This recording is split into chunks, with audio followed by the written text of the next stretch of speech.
Hi, this is Jan with What You Make It, and I wanted to share an idea that occurred to me this week as I was watching Rachel over in the UK. Her YouTube name is Rach0113, and she just does some beautiful mixed media art.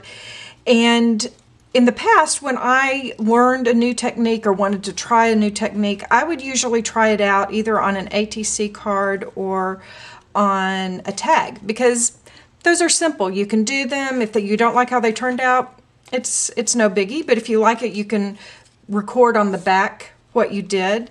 And so I've done some ATC cards to try new techniques out, and that was always very fun. But I saw Rachel do these little squash books, and I'd always just thought of them as more of a card making option and not as a little mini or something to try a new technique in a very small place that doesn't take a huge commitment. So once she got my mind thinking that way, I had the best time. I had some techniques that I wanted to try out, and so I actually used some of these minis to do that. In fact, this one, which is about Paris, I want you to see, I actually wanted to try some stamped velvet. This is velvet material. And so I tried that technique out and used it to cover my book here. And then here is my squash book that I'm going to use to put some pictures from a trip to Paris in. But now that I know that I can do this stamped velvet thing, I'll try it on something bigger. And this particular one, I watch all of you that are card makers because I just am not great at making cards. I haven't figured out my design style yet there, and so I'm working on it. But I figured out I could do one of these. It's kind of easy. I use techniques I'm comfortable with. I did some collage on here and some stamping. And I'm sending this one to my sister with that cute little Lily and Zoe from Paper Bag Stamps on it. Love that. This one, the technique that I wanted to try was using the Fiskars texture plates in the Cuttlebug. I hadn't ever done that before. And so when I put the plates, when I practiced, I ended up with this texturized paper that actually reminded me of a koi fish. It kind of looked like fish scales to me.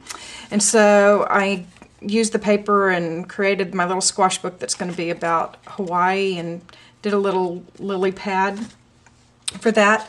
And then once you start doing these, you will find that they're a little addicting. And so I was doing some more texture plate stuff with my Fiskars plates, and then wanted to see if they would actually, I could create one with circles. And you can.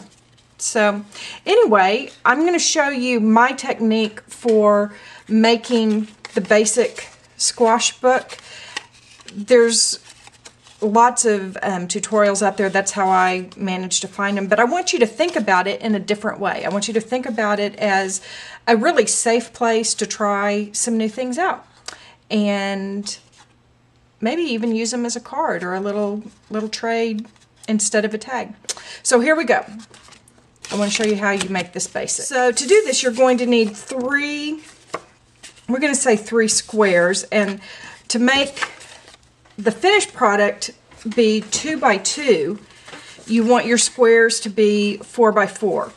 And you need to do a little scoring of them. And the first thing you need to do is fold them in half like this. And if you're going to do any embossing, dry embossing in your Cuttlebug or Big Shot or whatever else, do that before you do this scoring. So while everything is still flat, before you score, go ahead and do your texturizing, because if you have already done this scoring, and I'm not using my scoreboard, which would make this much easier. If you've already done the scoring and then you put it through your texturizer, your texture plate, it kind of minimizes the scoring that you've done. So it's just better to do that first. So step one is do any texturizing you're going to do. Step two is to do all of your folds. Fold it in half this way, fold it in half this way, fold it in half and half. So you end up with, you're going to put two of them down, and the middle one is going to be the one that is on top. Okay? So we want to do our attaching of this now, and I just do that putting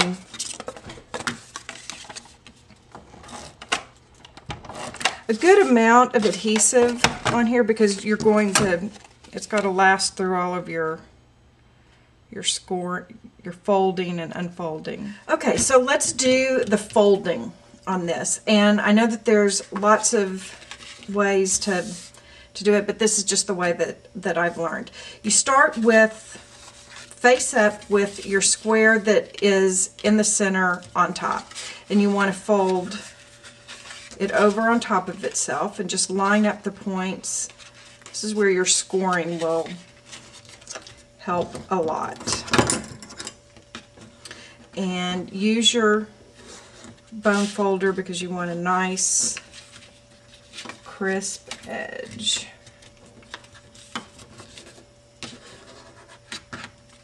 Okay. And then you're going to fold it in half. This way. Line up your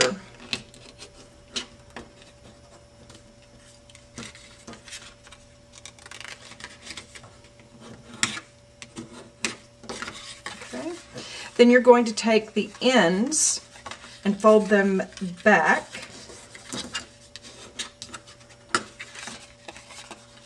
Both ends, fold them back. And then we're going to work on these. We want to work on these cross points. So you fold this way and then this way. Now we're going to do the middle one. So we fold here, and then we're going to fold it here.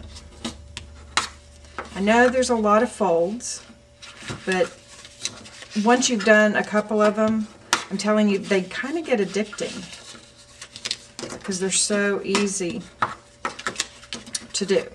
Okay, so we have our folds, and now to make it fold up, you take, I start on the left and you fold them together and bring them down and squish it. Fold these little peaks and valleys together and squish. And you have your two squares. Then you press, because you got the folds going away, you see, do that and then push this one in. You've got your book. And if I'm creating a cover for it, I cut my chipboard about 1/4 of an inch larger, so you have 1/8 of an inch all the way around. And for this one, I did some texturizing, and then just did my glimmer mists. And you end up with a cute little micro mini really, that you could do send as a card or in place of a tag or all kinds of things. So I want to encourage you to create a squash book to jumpstart your creativity.